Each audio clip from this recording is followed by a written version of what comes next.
Any summit meeting involves dangers and opportunities, and that's especially the case when the leaders of China and the United States meet together. In this case, the Trump administration is brand new.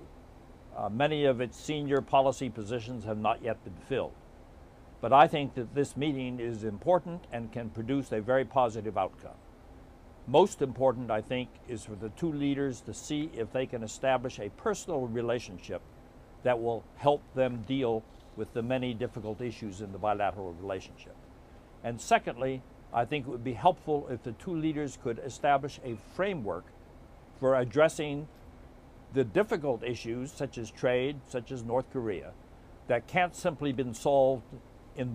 be simply solved in one summit meeting, but require an engagement between the two countries over an extended period of time. That would produce, in my judgment, a very good outcome for this summit. Well, you have recently said that during your 60 years in Washington, D.C., you've never seen this kind of transition in U.S. politics. What exactly did you mean by that? Well, this is the first time in United States history that our president has no political experience or background. He is a very accomplished, successful business person dealing with real estate issues. But knowing how to work Washington is a very complex issue in itself, and many of his most senior advisors also do not have the extensive Washington experience that you normally have in a new U.S. political administration.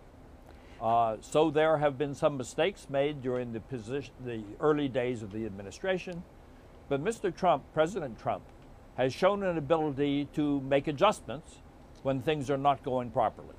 And therefore, I think that he has the potential to have a successful administration if he can get the right people, the right advisors into the right positions, and if he can pay attention to people who have the extensive background that he and some of his closest advisors at the moment do not yet have. Well, you just described kind of a learning curve. Do you think this has been reflected in his policy or rhetoric when it comes to China as well? And do you think that finally he is coming to the right senses when in dealing with China from now on? Well, President Trump has a characteristic that he showed extensively during the campaign, that he will speak very frankly on issues that he does not have a full understanding of.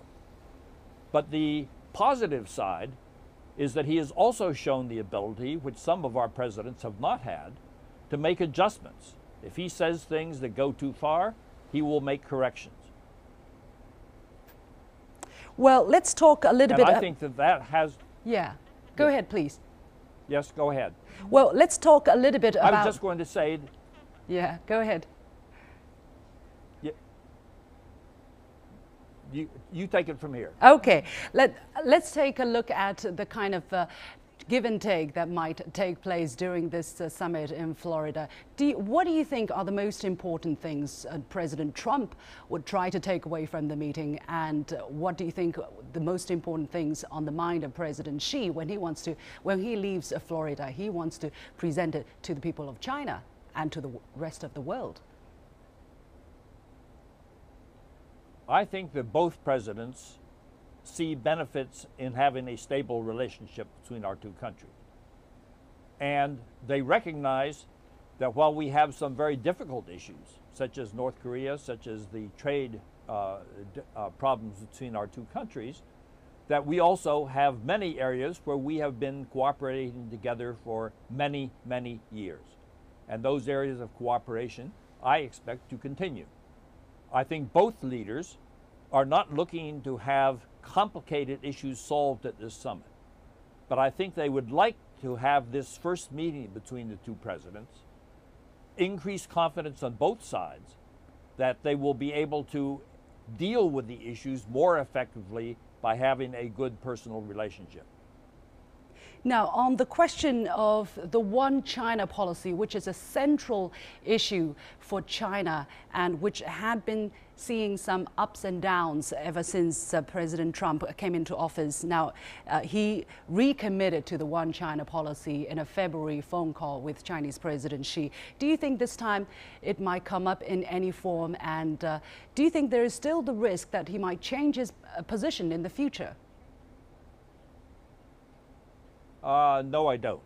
A senior administration official in briefing before this summit confirmed that we are committed to the One China policy based on the 3 joint communiques and on the Taiwan Relations Act. So I think that the One China policy now is established as the way that the United States is going to address that aspect of our bilateral relationship. Well, he has also been tough on other topics on China. For instance, he has been putting extra pressure on China when it comes to DPRK during an interview he gave to the Financial Times, where he said if China doesn't do more to pressure Pyongyang, the US will do it alone. He also said that this is going to be a very difficult meeting with President Xi. What do you think he's trying to do by saying these tough things right before the meeting? And how do you look at the kind of response that China has been showing to all these different rhetorics he has given out up to now? Well, I've been dealing with this issue for many, many years, including the period when I was ambassador in Beijing. It's very clear that both China and the United States are frustrated by the fact that our individual efforts and our joint efforts have been unsuccessful in preventing the DPRK from developing nuclear weapons. Both of us feel that it would be much better for both of our interests if we could have a denuclearized Korean Peninsula. We tend to think that China has not done enough in this area, but I've heard many Chinese officials say over the years that the United States has not engaged politically with North Korea in a satisfactory fashion. What is your view? So there's a tendency on each side to try to blame the other. My view is that there is no way to deal with this problem if the United States and China are not working together. The idea that we can take unilateral actions that will solve the issue, I think, is not the right way to look at the question. How do you look at... In my judgment... Yes? How do you look at the proposal by China on the dual suspension, both by the DPRK to suspend its nuclear activity, suspend testing missiles, and for the US and the Republic of Korea to suspend their large-scale military drills for people to be able to start considering negotiations again? I think the aspect that is most important in not being present in the Korean situation. Let's compare it with the Iranian situation. The leader in Iran signaled very clearly to the outside world that he wished to end Iran's isolation, and that led to the 5-power talks that helped to produce an agreement on the Iranian nuclear issue. What is missing from North Korea is any indication, any signal to China, to the United States, to the international community, that it is prepared to engage in a positive process that could help to stabilize this situation and hopefully eventually lead to a denuclearization of the Korean Peninsula. So I would like to see the two countries work together to produce a positive reaction from North Korea that it is willing to engage on this issue. Let's talk a little bit about trade, as this is also another key issue on the agenda for President Trump. Now, he has laid down the line to call for an even playing field for US companies in China. How do you look at the trade imbalance between the two countries? I think that trade is an area that we need to have some very serious talks about. I have worked with the American business community in China for many years, and most of the time they have had a positive attitude toward their investments in China. That has changed in recent years. And now many American business people feel that they do not have a level playing field in China. And I think this is something that China needs to address in its own interest. But at the same time, we in the United States have a feeling that the trade balance between our two countries is tilted too much in favor of China.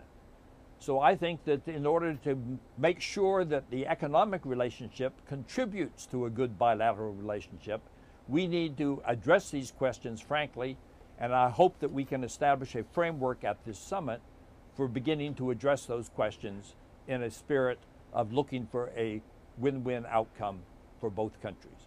Finally, if you were the U.S. ambassador to China now, what would you advise President Trump, to pay attention to while dealing with China, while dealing with the Chinese leadership?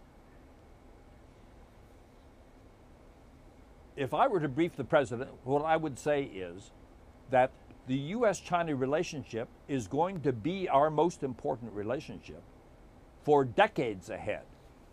And therefore, you need to adopt an approach to China that doesn't result in constant crises, but establishes a basis for engaging on important issues between our two countries so that we can end up in a constructive long-term relationship.